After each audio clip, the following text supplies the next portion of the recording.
அனைவருக்கும் வணக்கம். இன்றைக்கி நாம் பார்க்க போகிற இந்த யூடியூப் சேனலில் என்ன முக்கியமாக இன்றைக்கி நாம் பார்க்க போகிறோம் அப்படின்னா, திருமண வரனில் மோசடி. திருமண வரனில் மோசடி. நிறைய பேர் அவரவர்கள் பையனுக்கு கல்யாணத்துக்கு வரன் பார்த்துட்ருப்பீங்க. நல்ல பொண்ணா அமையணும் அப்படின்னு பார்ப்பீங்க. ஃபேஸ்புக்லேயும் நிறைய வாட்ஸ்அப்லேயும் நிறைய பேருக்கு வர திருமண தகவல் இதுலேருந்து கிடைக்கிற இன்ஃபர்மேஷன்ஸை வச்சு அவங்கக்கிட்ட பேசி, பையன்கள் பெண்கள் வீட்லேயும் பெண்கள் பையன் வீட்லேயும் பேசி அவங்கக்கிட்ட பேசின உடனே அவங்க என்ன சொல்லுவாங்க, ஒரு பையன் வச்சுட்டு பெண்ணுக்காக நீங்கள் கேட்குறீங்க அப்படின்னா அப்போ சொல்லுவாங்க, நீங்கள் பையனுடைய ப்ரொஃபைல், ஜாதகம், ஃபோட்டோஸ் இதெல்லாம் அனுப்பி வைங்க, ஒரு 2 ஃபோட்டோ அனுப்பி வைங்க அப்படின்வாங்க. நம்மளும் அதே மாதிரி பெண்கள் சைட்லேருந்து நீங்கள் அதே மாதிரி பெண்ணுடைய ப்ரொஃபைல் அனுப்புங்க, ஜாதகத்தை அனுப்புங்க, பெண்ணுடைய ஃபோட்டோஸ் அனுப்புங்க அப்படின்னா சில சூழ்நிலை காரணமாக அவர்கள் அனுப்புவதில்லை. ஆனால் சில பேர் அனுப்புகிறாங்க, சில பேர் அனுப்புவதில்லை. இப்போது குறிப்பாக என்ன அப்படின்னா, இது மாதிரி முதல்ல பண்ணுறாங்க. அப்போது ஜாதகம் பார்க்குறாங்க, பையனுடைய டீட்டெயில்ஸை வச்சு பெண்கள் தரப்பில் அவங்க ஜோசியர்கிட்ட காட்டி பார்க்குறாங்க. அவங்கக்கிட்டேருந்து வர பதில் பொருத்தம் இருக்குது, இல்லை பொருத்தம் இல்லை, அதை மாதிரி பதில் வரும். பொதுவாக பதில் வரும். அடுத்த ஸ்டெப் என்ன பண்ணுவாங்க, அப்போ தான் தனிப்பட்ட முறையில் பர்சனலாகவே அவங்களுக்கு பெண்ணுடைய டீட்டெயில்ஸை கொடுப்பாங்க. கொடுத்து அதுக்கப்புறமாக இந்த மாதிரி ஒரு இடத்துல நாங்கள் மீட் பண்ண வரலாம் அப்படின்னு சொல்லி பேசிப்பாங்க. அதெல்லாம் இயற்கையாக நடக்கக்கூடிய ஒன்று. ஆனால் இப்போ தற்சமயம் பெரும்பாலும் எப்படி நடந்து வந்துட்டுருக்கு அப்படின்னா, இந்த திருமண வரன் மோசடி ரொம்ப அதிகமாகி கொண்டிருக்கு. என்ன அப்படின்னா, பையனுடைய டீட்டெயிலை எங்கேருந்தோ டீட்டெயிலை பிடிச்சிடுறாங்க, இல்லை ஒரு பெண்ணோடைய டீட்டெயிலை எங்கேயோ பிடிச்சிடுறாங்க. ஒரு பையனுக்கு தனக்கு ஒரு பெண் இருக்கிறதாகவும், இல்லை தன்னுடைய தங்கைக்கோ இல்லை அண்ணன் பெண்ணுக்கோ கல்யாணத்துக்கு நாங்கள் வரன் பார்த்துட்டுருக்கோம் அப்படின்னு சொல்லி அவர்கள் பேசுவாங்க. நாங்கள் இந்த மாதிரி பார்த்தோம், மேட்ரிமோனியில் பார்த்தோம், ஒரு மாமி சொன்னாங்க, ஒரு இதுவாக சொன்னாங்க, அப்படி இப்படின்னு சொல்லி ஏதோ ஒரு விஷயத்த சொல்லி பேசுவாங்க. அப்போ நீ என்ன நட்சத்திரம் அப்படின்னு சொல்லி கேட்கும்போது, நீங்கள் என்ன சொல்கிறீங்களோ நீங்கள் சொன்னீங்கன்னா ஓகே, எனக்கு பொருத்தம்லாம் அவ்வளோ இதெல்லாம் கிடையாது, ஒரு தரப்பில் பார்த்தா போகிறோம் அப்படின்னு சொல்கிற பெயர்களும் இருக்காங்க. ஒரு சில பேர் நீங்கள் பையனுக்கு என்ன நட்சத்திர பெயர் சொல்கிறீங்களோ பொண்ணுக்கும் அதே நட்சத்திர பெயர் தான், அதனால் பொருத்தம் இருக்கான்றது சந்தேகமாக இருக்குது அப்படின்ற மாதிரி சொல்லிவிட்டு அப்படியே கொஞ்சம் ஆசை வார்த்தைகள்லாம் பேசி நீங்கள் அனுப்பி வைங்க அப்படின்வாங்க. ஸோ நம்ம என்ன பண்ணுவோம், ஜென்ஸ் சைட்லேருந்து பையனுடைய ப்ரொஃபைல், ஜாதகம், ஃபோட்டோஸ் இதெல்லாம் நம்ம அனுப்பி வச்ச உடனே அவர்கள் பார்த்துட்டு தன்னுடைய பெண் இல்லைன்னா தன்னுடைய உறவுக்காரருடைய பெண் அப்படின்னு சொல்லி ஒரு டீட்டெயில்ஸை ப்ரொஃபைலில் ஷார்ட்டாக சிம்பிளாக இருக்கும், ரொம்ப எலாபரேட்டாக இருக்காது, ரொம்ப சிம்பிளாக இருக்கும். அதுக்கப்புறமா ஜாதகம் இருக்கும், பெண்ணுடைய ஃபோட்டோ ரொம்ப அழகான ஃபோட்டோவாக ஒன்று அனுப்பிச்சிடுவாங்க. இங்கே தான் வம்பே இருக்குது. என்ன அப்படின்னா, அந்த ஃபோட்டோவை பார்த்த உடனே பையன் வீட்டில் பிடிச்சிருக்கோம், பையனுக்கு பிடிச்சிருக்கோம், எல்லாம் கரெக்டாக இருக்கும். உடனே உங்களுக்கு பொண்ணு ஓகே தானே அப்படின்னு கேட்டுருவாங்க. நம்ம சைடில் ஜென் சைடில் எஸ் ஓகே அப்படின்னு சொல்கிறோன்னு வச்சுக்கோங்க. பையனுக்கு ஓகே தானே அப்படின்னு சொல்லி கேட்பாங்க. பையனுக்கு ஓகே அப்படின்னு நம்ம சொல்கிறோம். அதே மாதிரி பெண் வச்சுட்டு பையன் கிட்ட கேட்குறவங்களும் பையனுடைய ஃபோட்டோவை முதல்ல அனுப்பிச்சிட்டு நல்லா இருக்கான்னு சொல்லி கேட்பாங்க. அது உண்மையாகவே அந்த பையன் உண்மையான ஃபோட்டோ தானா அப்படின்றதெல்லாமே அப்புறமா அடுத்தபட்சம். அது இதை மாதிரி ஒன்று கேட்டு பண்ண உடனே நான் நேராக உங்கள் வீட்டுக்கு வரோம், அட்ரஸ் கொடுங்க, நான் வந்து இந்த ஊர்லேருந்து வரணும், ஏதோ ஒரு குறிப்பிட்ட ஊரை சொல்லி அந்த ஊர்லேருந்து வரணும், அந்த ஊர்லேருந்து சென்னைக்கு வரணும், சென்னைக்கு ரயிலில் வரணும் இல்லை பஸ்ஸில் வரணும், ஏதாவது ஒன்று சொல்லுவாங்க. சொல்லி இத்தனை மணிக்கு வந்துடுவேன், எனக்கு வீட்டு விலாசத்தை கொடுங்க, அட்ரஸை கொடுங்க, நான் கிட்டக்க வரும்போது சொல்கிறேன், என்னை வந்து கொஞ்சம் கூட்டிகிட்டு போங்கன்னு சொல்லலாம். நம்ம அந்த எதிர்பார்ப்பில் எப்போ அவங்க வருவாங்கன்னு காத்துட்ருப்போம். இது வந்து பையனை வைத்துக்கொண்டு பெண் சைடில் பார்த்தாலும் சரி, பெண்ணை வைத்துக்கொண்டு பையனை பார்த்தாலும் சரி. அப்போ அவங்க வரவங்க இதோ நான் வண்டி ஏறிட்டேன் அப்படின்னு சொல்லிடுவாங்க. நான் அங்கேருந்து வந்து ரயில்லையோ பஸ்லேயோ இறங்கியாச்சு, நான் அடுத்து நீங்கள் சொன்னபடி அந்த குறிப்பிட்ட பஸ்லேயோ ஆட்டோலேயோ ஏறிட்டேன் அப்படின்ற தகவலையும் சொல்லுவாங்க. எல்லாம் சொல்லி முடிச்சுட்டு நேராக ஸ்டாப்புக்கிட்ட வந்துட்டு அவங்க மொத்தம்தான் வருவாங்கன்னு நம்ம நினைப்போம். சில சமயம் அந்த சொன்ன நபர் எய்தர் மேல் ஆர் ஃபீமேல், மேலாகவும் ஆணாகவும் இருக்கலாம், இல்லை பெண்ணாகவும் இருக்கலாம். அவங்க ஒருத்தர் தான் வருவாங்கன்னு நம்ம நினைப்போம். ஆனால் 2 பேர் வருவாங்க.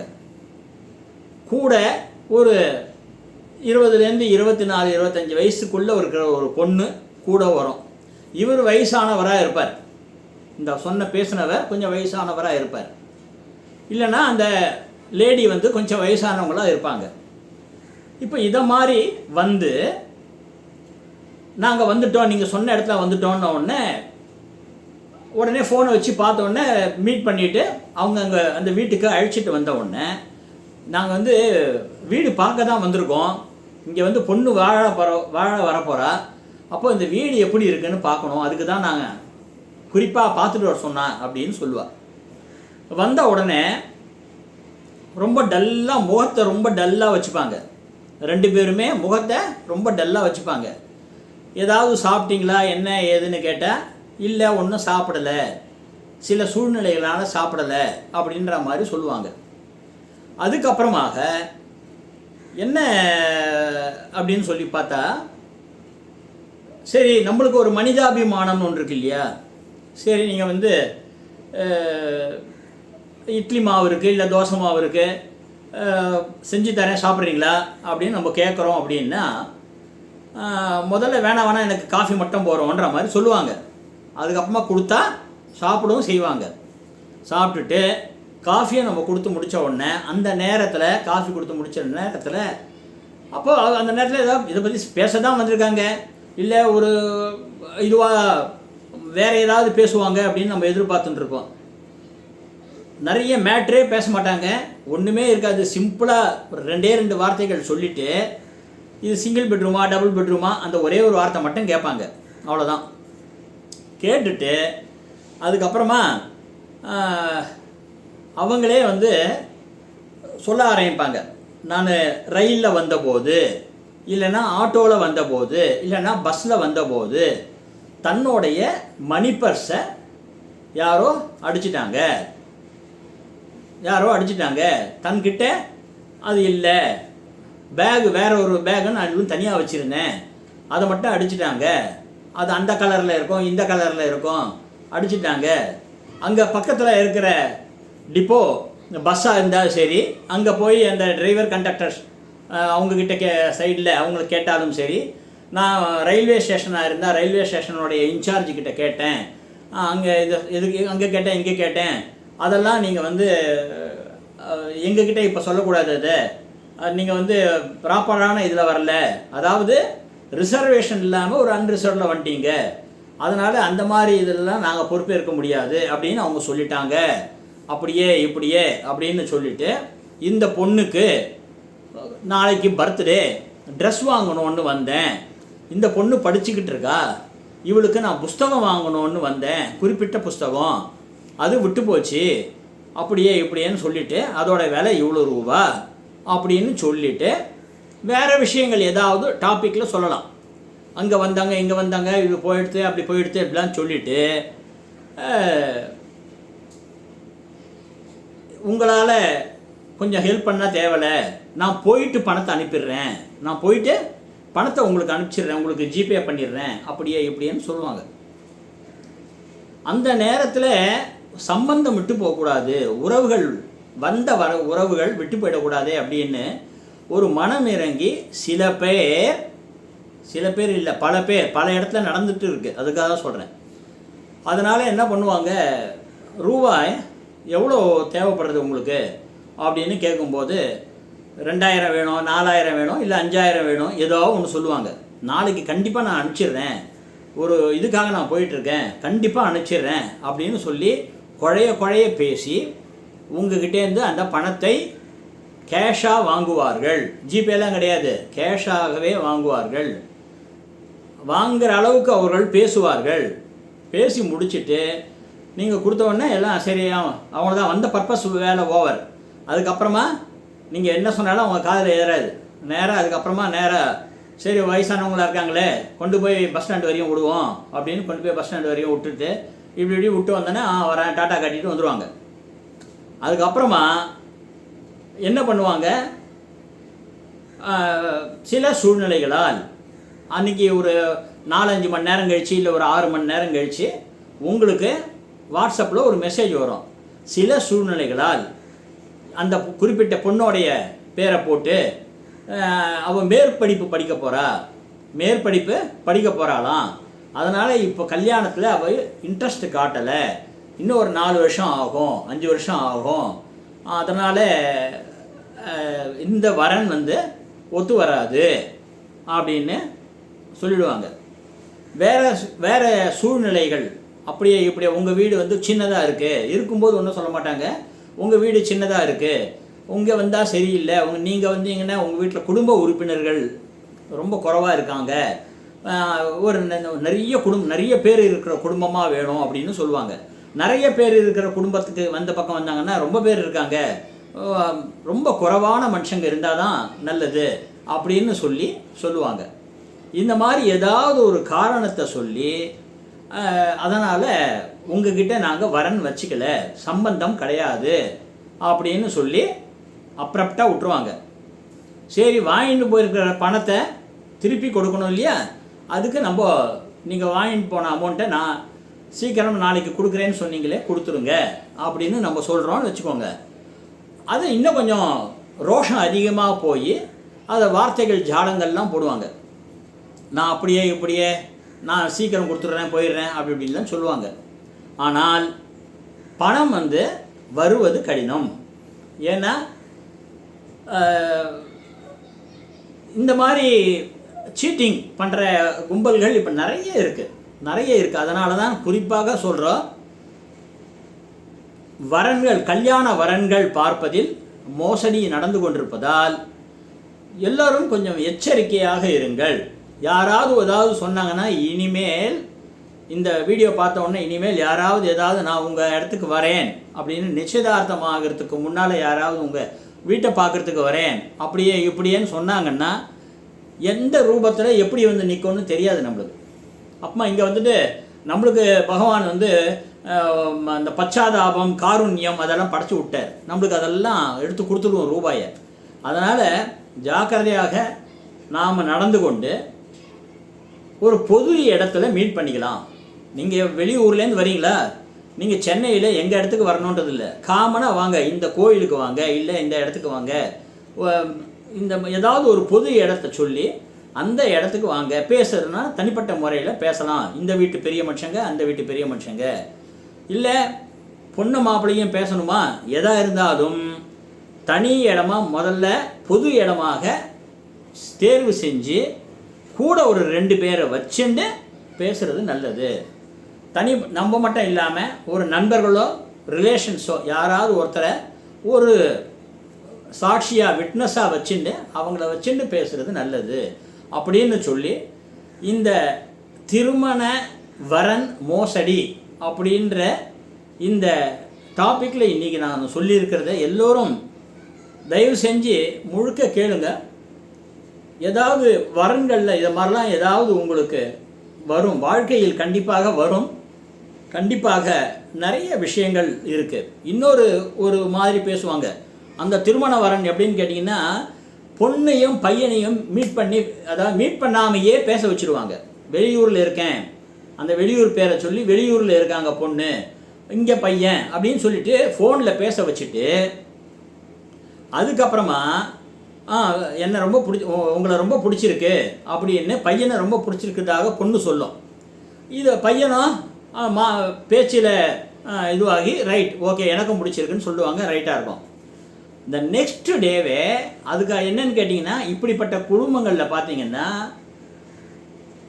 அப்பா இல்லை, நோ மோர், அதை மாதிரி இருக்கும். இல்லை அம்மா நோ மோர் அப்படின்னு இருக்கும். ஏதாவது ஒன்று நோ மோர்னு இருக்கும். அதை மாதிரி இருந்ததுன்னா உயிருடன் இல்லை அப்படின்னும் போது பொதுவாக அப்பா உயிருடன் இல்லை, அப்போ அம்மா தான் இருக்காங்க அப்படின்னு இருக்கும்.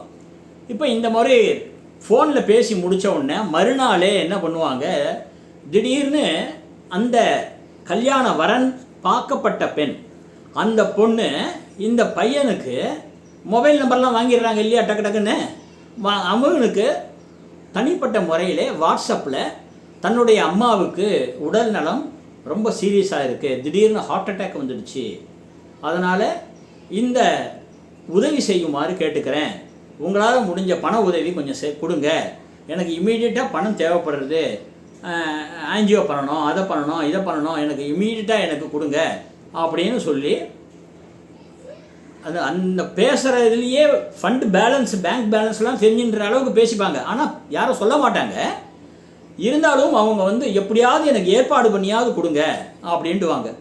அப்படி ஏற்பாடு பண்ணியாவது கொடுங்கன்னு சொல்லி ஒரு போர்ஷனை ஜிபே பண்ண வச்சுடுவாங்க. ஜிபே பண்ண வச்ச உடனே ட்ரீட்மெண்ட் நடந்துகிட்டு இருக்குது அப்படின்னு சொல்லி, அது உண்மையாகவே நடக்கிறதா, ட்ரீட்மெண்ட் என்னன்றது தெரியாது. இப்போ எதை போட்டாலும் உங்களுக்கு கூகுளில் படத்தோடு கொடுத்துரும். என்ன இதுக்கு என்ன இன்ஜெக்ஷன், என்ன அதோடைய டேப்லெட் பேர் என்ன, எல்லாமே பிக்சரோடு கொடுத்துரும். அதை ஃபோட்டோ பிடிச்சி அனுப்பிச்சி வச்சுருவாங்க. இதுதான் இந்த டேப்லெட் தான் கொடுத்துருக்குது, இந்த இன்ஜெக்ஷன் தான் போட்டிருக்குது, இந்த இன்ஜெக்ஷனுடைய விலை 1.5 லட்சம் ரூபாய், இப்போ நீங்கள் எனக்கு கொடுத்து ஹெல்ப் பண்ணது ஒரு 50,000 ரூபாய் கொடுத்துருக்கீங்க, எனக்கு எப்படியாவது எனக்கு இன்னொரு ஒரு 1 லட்சம் ரூபாய் எனக்கு ஏற்பாடு பண்ணி கொடுங்க, அப்படியே இப்படியேன்னு சொல்லி கேட்பார்கள். அப்போது சரி வரப்போகிற வரன்னு ஏன் நம்ம இதுவாகும், நல்ல வரன் மாதிரி இருக்கேன்ற ஒரு மாயையில் கொடுத்து விடுவார்கள். எல்லாருமே அது ஒரு எண்ணங்கள் வரும். இது பொதுவாக நாட்டில் நடந்துட்டு இருக்கிறத சொல்கிறேன் நான். இப்போ அதனால் உடனே ரூபாயை கொடுத்துருவாங்க. இதை மாதிரி ஒரு கொஞ்சம் அமௌண்ட்டை கொஞ்சம் அதிகமாக ஆன உடனே அவங்களுக்கு தேவையான அளவுக்கு வாங்கியாச்சு. அடுத்த இந்த பறவை இங்கேருந்து அடுத்த மரம் தாவி அடுத்த ஆளை அட்டாக் பண்ணோம். அப்போது இந்த ஆள் எவ்வளோ மெசேஜ் போட்டாலும் ஒரு பதிலும் வராது. அப்போ கொடுத்த போனால் என்ன ஆச்சு, ஒன்றுமே தெரியாது. அப்போ பதில் மேலே போட்டால் வரலன்ன உடனே அப்போ தான் சந்தேகம் வலுத்து போய், நீங்கள் என்ன பணம் கொடுக்கலையே, எப்போ கொடுக்க போகிறீங்க, நான் நிறைய தடவை பேசிட்டேனேன்ற ஒரு வார்த்தை போட்டிங்கன்னு வச்சுக்கோங்க, அது ஒரு குற்றமாக போயிட்டு நீங்கள் எங்கள் மேலே நம்பிக்கை இல்லாமல் நீங்கள் சொல்லிட்டு இருக்கீங்க, அதனால் இந்த வரன் எங்களுக்கு வேண்டாம் அப்படின்னு சொல்லுவாங்க. வரன் வேணாம்னு சொல்லிட்டாங்க, இல்லை பணத்தை திருப்பி கொடுக்கணும், இல்லை அதுவும் பண்ண மாட்டாங்க. ஏமாற்று பேர் வழிகள் இருக்கிறாங்க, ஏமாறுறவர்கள் இருக்கிற வரையும் ஏமாத்துறவங்களும் இருப்பாங்க. அதனால் யாரும் ஏமாற வேண்டாம். கல்யாண வரன் பார்க்கும்போது மனதை திடப்படுத்தி கொண்டு, ஒரு தயவு தாட்சண்யம் எதுவுமே இப்போ பார்க்கக்கூடிய காலத்தில் இல்லை. வள்ளலார் எவ்வளவோ சொன்னார், நல்லதெல்லாம் பண்ணு, நிறைய பேருக்கு உதவி பண்ணுங்கள்லாம் சொன்னார், நிறைய சித்தர்கள் சொல்லியிருக்காங்க, யோகிகள் சொல்லியிருக்காங்க எல்லாமே. ஆனால் இப்போ இருக்கிற காலகட்டம் கலிகாலம் ரொம்ப கெட்டு போயிடுது. அதனால் மனுஷங்க ஏமாத்துறதுல தான் நிறைய முனைப்புகள் காட்டுறாங்க. ரொம்ப ரொம்ப ஜாக்கிரதையாக விழிப்புணர்வாக எல்லோரும் செயல்படணும். பார்த்து நீங்கள் வந்து உங்கள் பையனுக்கு பொண்ணோ பொண்ணுக்கு பையனையோ என்ன சிஸ்டமேட்டிக்காக பார்த்து பண்ணுங்க. இது வந்து ஒரு சிறிய ஆலோசனை தான். நிறைய இடத்துல நடக்கிற உலக அனுபவங்கள்லாம் கலெக்ட் பண்ணி தான் இதை நான் உங்களுக்கு தொகுத்து கொடுக்குறேன் அப்படின்னு சொல்லி இன்னொரு தலைப்பில் சீக்கிரம் பார்ப்போம். நன்றி.